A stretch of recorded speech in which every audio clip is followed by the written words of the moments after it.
জীবন বড়ই অদ্ভুত, তাই না? জীবনের প্রয়োজনে যাকে আপনি সাথে পাবেন, প্রয়োজন ফুরিয়ে গেলে সে কিন্তু আপনার সাথে ধোঁকা দিবে।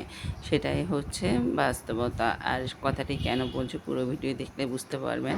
হ্যালো এভরিওয়ান, আসসালামু আলাইকুম। কেমন আছেন সবাই? আশা করি সবাই অনেক ভালো আছেন। আলহামদুলিল্লাহ, আমরাও ভালো আছি।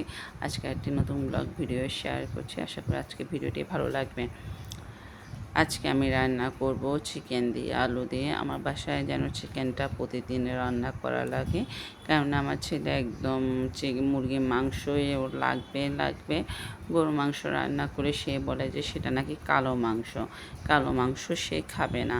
ও গরু মাংস খেতে চায় না, যার কারণে বেশিরভাগ সময় এখন আমি মাছের চেয়েও বেশি প্রাধান্য দিই মুরগির মাংসকে।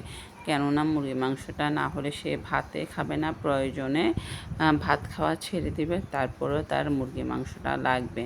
যাই হোক, যেটা দিয়ে খেতে চায় এখন সেটাই রান্না করতে হচ্ছে, প্রতিদিন একই ঝামেলা, কেন যেন আর ভালো লাগে না। তো আমি কথাটি বলছিলাম, যাকে আপনার প্রয়োজনে যার সাথে জড়িয়ে যাবেন, স্বার্থ ফুরিয়ে গেলে সে কিন্তু আপনার সাথে থেকে চলে যাবে, সে আপনাকে ধোঁকা দিবে। যাই হোক, এখানে কথা বলতে বলতে চিকেন দিয়ে আলু দিয়ে রান্না করছিলাম।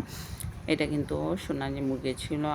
আমার কাছে মনে হয় যেন স্কিন যে চামড়া সহ রান্না করলে সেটার টেস্ট যেন আরও দ্বিগুণ বেড়ে যায়। আমার খুবই পছন্দ মুরগির যে স্কিন বা চামড়া যেটাই বলুন না কেন, সেটা আমার থেকে খুবই ভালো লাগে। এদিকে আমি চট্টগ্রামের মানুষের পছন্দের খাবার বলতে পারি, এটা চট্টগ্রামে আমি বেশি দেখি খেতে, অন্য অঞ্চলে তেমন একটা দেখি না। তো এটা আমার মেয়ের খুবই পছন্দের। তো আপনাদের ভাইয়া আমি বলেছিলাম অল্প পরিমাণ আনতে, অল্প পরিমাণ এনেছিল, সেটা রান্না করছি। আর অল্প জিনিস রান্না করলে কেন যেন বেশি মজা হয় আমার হাতে। আমি বেশি জিনিস রান্না করলে আমার কাছে মনে হয় যেন সেটা মজা হয় না। যাই হোক, আলহামদুলিল্লাহ, কথা বলতে বলতে আমার রান্নাগুলো শেষ হয়ে যাচ্ছে। আর আগামীকালকের জন্য কথা বলতে বলতে উল্টা কথা কতগুলো বলে ফেলে।